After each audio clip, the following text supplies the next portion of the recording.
मुझे नॉनवेज से ज़्यादा कटहल की सब्ज़ी पसंद है। 1 केजी कटहल है, 4 प्याज, धनिया पाउडर,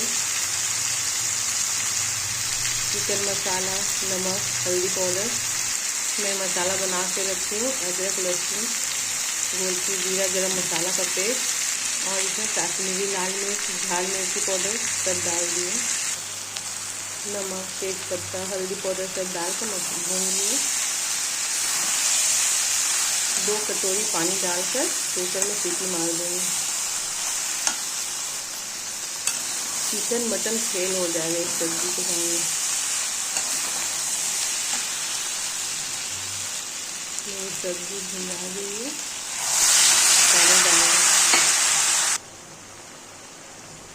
2 कटोरी पानी कंप्लीट। अब कुकर में 2 सीटी मार देंगे।